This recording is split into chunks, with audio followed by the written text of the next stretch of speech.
Views Bangladesh Google trending. বাংলাদেশের বর্তমান প্রেক্ষাপটে কিছু ঘটনা এবং আলোচনা বেশ গুরুত্বপূর্ণ হিসেবে প্রাধান্য পাচ্ছে এবং গুগল অনুসন্ধানের শীর্ষে রয়েছে। আজ বুধবার সবচেয়ে আলোচিত খবর ও তথ্য নিয়ে ভিউজ বাংলাদেশের নিয়মিত আয়োজন ভিউজ বাংলাদেশ গুগল ট্রেন্ডিং। আজকে গুগল ট্রেন্ডিংয়ের শীর্ষে রয়েছে ভারত বাংলাদেশ কূটনৈতিক টানাপোড়েন ও হাইকমিশনার তলব। ঢাকায় ভারতীয় হাইকমিশনারকে তলবের 2 দিন পর পাল্টা প্রতিক্রিয়ায় দিল্লিতে নিযুক্ত বাংলাদেশের হাইকমিশনার এম রিয়াজ হামিদুল্লাহকে তলব করেছে ভারতের পররাষ্ট্র মন্ত্রণালয়। ঢাকার ভারতীয় মিশনের নিরাপত্তা এবং কিছু নেতার বক্তব্যে ভারতের সার্বভৌমত্বের প্রতি হুমকির বিষয়ে উদ্বেগ জানিয়েছে দেশটি। বিএনপির ভারপ্রাপ্ত চেয়ারম্যান তারেক রহমান দীর্ঘ 17 বছর পর আগামী 15 ডিসেম্বর যুক্তরাজ্য থেকে দেশে ফিরবেন বলে ঘোষণা দিয়েছেন। তিনি দলীয় নেতাকর্মীদের বিমানবন্দরে ভিড় না করতে এবং তার সুস্থতার জন্য দোয়া করার অনুরোধ জানিয়েছেন।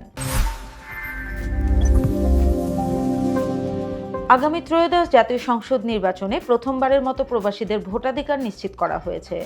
আজ নির্বাচন কমিশন থেকে সরকারি কর্মকর্তা ও সশস্ত্র বাহিনীর সদস্যদের পোস্টাল ব্যালটের মাধ্যমে ভোট দিতে নিবন্ধনের জন্য খুদে বার্তা পাঠানোর নির্দেশ দেওয়া হয়েছে।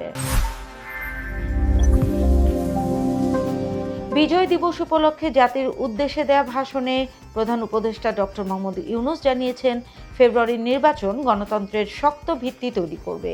এদিকে ইউ নির্বাচন পর্যবেক্ষণে 200 সদস্যের মিশন পাঠানোর ঘোষণা দিয়েছে।